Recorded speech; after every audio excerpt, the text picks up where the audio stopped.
So let me just start and introduce you. So it is my pleasure to have with us Yedida, Merav. Sterenberg, yes, and Merav. Yedida is also here.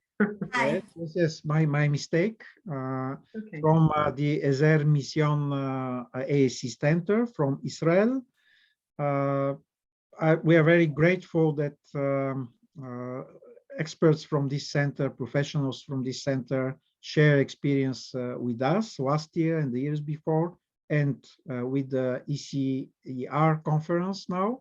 As you learned from Judy Wine's presentation, the tradition in Israel is long, and we have all to learn of the organization and the work done there. So you have the floor for your presentation. Thank you. So my name is Merav, and alongside with Yedida Levin, we're going to present our presentation. I'm going to present. If you have any questions, we're going to answer. I'm going to present our new communication tool project for hospitalized patients. We're talking about adults now. But first, I want to talk about our center a little bit for people who don't know us. So the Omer Center for Augmentative and Alternative Communication is a department within Ezer Mizion's AAC centers for borrowing communication tools. We are 3 occupational therapists and 5 speech therapists. We're experts in evaluation and treating patients who need AAC, both adults and children. What else we do? We accompany and advise high-tech developers apps for AAC, and we guide and instruct medical and educational teams all over Israel. So what is my project? What is our project all about? First of all, I'm going to talk about people in a hospital. I don't know how it's in Bulgaria, but in Israel, people who are hospitalized lose the ability of speech and language. They're frequently characterized by the loss of basic patient rights. What does that mean? When they have a language impairment called aphasia, they're severely limited or totally cut off from intelligible exchange of vital information in dialogue with their medical and caregiving teams. Sometimes they can't understand teams, sometimes they can't speak or understand, and it's called communication vulnerability. And the ramifications, they affect both patients and the people surrounding him. And I'm talking about basic rights of the patient, like understanding his medical condition, giving medical information like about pain, and leading to a lot of frustration, anxiety, giving up, and it also affects the patient's recovery, as we know. So when a person is able to write or spell, when they don't have aphasia, communication can be slow. He can either write or point at letters, and he can express his needs and desires through that. When a person has a language problem, it's a little bit more complicated. So when a patient can't read or write, when a patient can't write or speak, we have to check, can he understand and express messages through pointing at real objects or pictures that we give him, okay?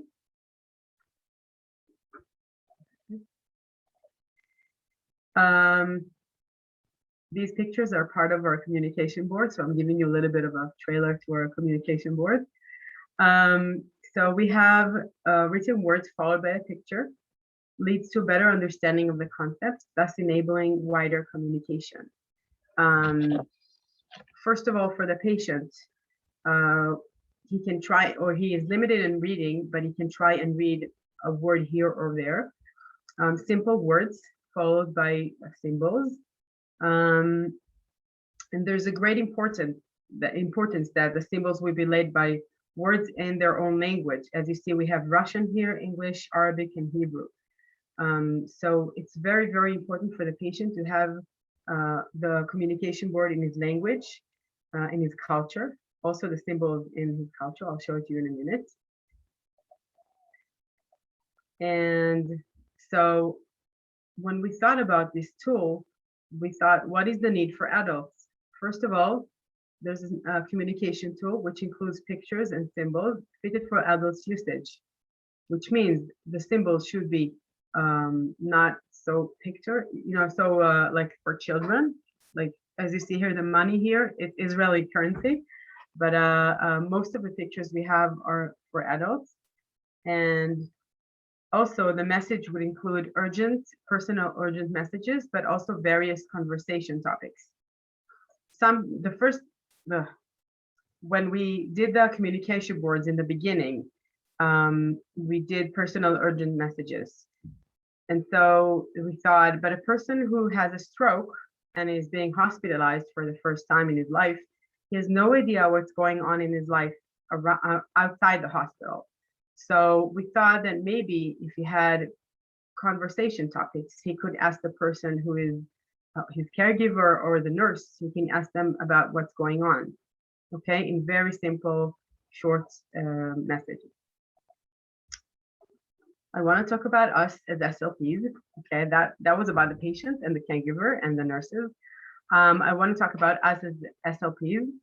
I don't know how it works in Bulgaria, but in Israel, we have very, very limited resources of time. Time is everything, I think. We run from one patient to another. We go up and down in the different wards. We have the rehabilitation ward. We have people who are mechanically dependent. And we have people in the internal diseases ward. So we have many wards to go to, and we don't have time to actually think about what every patient really needs. And we sometimes only see them once. Okay, equipment. Our equipment in Israel is very, very limited. Hospitals are very short of money. So we need very, very simple equipment. Knowledge and skills, AAC skills. Well, not everyone in Israel who works in a hospital is an expert in AAC. I think that's part of our mission in Israel to teach the teams, to guide them throughout their hospital work. So all of these three basically led to the project that we did. I'm going back to the patients, and I'm thinking, who is responsible for the patient's communication? Okay, so is it a patient? Is it the family? Is it the medical and nursing staff? So the question is, when a person is hospitalized, most of the day in Israel, he's by himself, or he has some visitors, but most of the day he's by himself. The nurses come and go, like once or twice a shift when a patient asks them to come, but mainly the communication, when the family comes, the communication depends on them. So one of our thoughts about the communication tools was giving the tool for the family, okay? What was the need for the SLPs in the field? First of all, it should be symbols and picture boards, expressing urgent needs alongside conversation needs. Translation to languages spoken in Israel. We only did it for 4 languages, but we have more like French and Amharic and other languages, but I think 4 is the 4 main languages in Israel. An available tool, a generic tool, and user-friendly tool. Many of the tools, people are just scared of looking at it, okay, because it's very complicated. And giving proper guidance for caregiver and staff. How did we do it? So we made a team of, we sent a questionnaire to 28 SLPs in various rehabilitation wards and institutions within Israel. We sent them a questionnaire that it's a survey that we asked them, what are your tools? What tools do you have? What are your needs? What words would you like to have on your communication boards? And surprising enough, every place said the same vocabulary for the hospital. So we made up the vocabulary in the communication boards based on what the information we gathered from all around Israel. What I also want to say is that before we published it, I did a small pilot on my ward. I work in Hadassah Hospital, Hadassah in Jerusalem. So I gave it to my colleagues and I asked them to use it and what they're thinking about it. And it's passed, okay? So we continued to the second stage, which was to publish it. So let's go and see what the communication boards are. So our communication tool is a printable generic communication boards, which means you got the handouts, I think. We send the handouts. You can download it and you can print it from the internet or from the handout we gave. It could also be downloaded from Ezer Mizion website or as an app from grade 3, as we heard before. It includes 2 sides, expressing basic and urgent needs and general conversation. And it has 3 levels, suited to the patient's language and communication skills. We can start from level A when the patient is very low, which means the phase is very moderate. And as he recovers, we can change the communication boards and give him more complex ones. And it's available in 4 languages, Hebrew, English, Arabic, and Russian. As you can see here, we put the word shalom, hello, in different languages. So this is our communication boards. I put it in English and then I have it in Russian also. So you can see the communication board made up of verbs and action verbs, urgent messages. And the second side is a conversation board. A person can ask about his medical condition, family, money, or home, what's going on in the house. And here he has some scale, like a mood scale. And also you can say some words like, thank you, I love you, how are you, etc. This is the same in Russian and the same in Russian, okay? And it should look like this when you print it out, okay? You print and you laminate it, and it should be like this. You can turn it over from side to side, okay, like this. I think as I spoke about the low cost and the equipment we have, I think most of the hospitals have that kind of equipment, lamination machine and a color printer. So that's the basic equipment we have in hospital. So I wanted to talk about staff and family receiving guidance. I asked the people, my colleagues in Israel, did your staff receive any guidance along the years? So surprisingly, about 60% said no. The staff did not receive any guidance. And I think, from my opinion, that the first thing I do before I give the communication board is guide the nursing and the doctor staff so they can understand the patient when they come and they want to treat him or ask him questions. And some people said that guidance was given a long time ago and they have to renew the guidance. And some people said that guidance was given regarding a specific patient. So the need was also to give some guidance to the staff and family, which would be quick and would be also available at all times.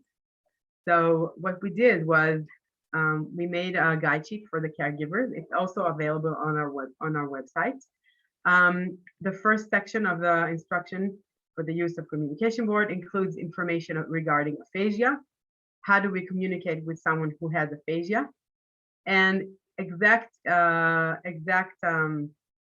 instructions on how to use the board. Okay, like tell the patient this picture board that it can help you express yourself. Okay, and then go and screen and go and see if the person understands. Of course, the speech therapist in the hospital has to read the instruction sheet with the family and make sure that they understood. It's available in all languages also. Okay, Hebrew, Arabic, and Russian. And I think the last thing I want to talk about is what we think is about our job as SLPs. I think that promoting the use of AAC tools within hospital environment is one of my missions as a speech therapist in a hospital, and also developing available communication tools, mainly low-tech because of the shortage of equipment. And of course, guiding nursing and medical staff with our words if it's neurosurgery, internal medicine, and rehabilitation. So that's it for me. If you have any questions, I would love to answer. And you can also feel to contact us. Okay, Yedida is on this email and my email. And that's it.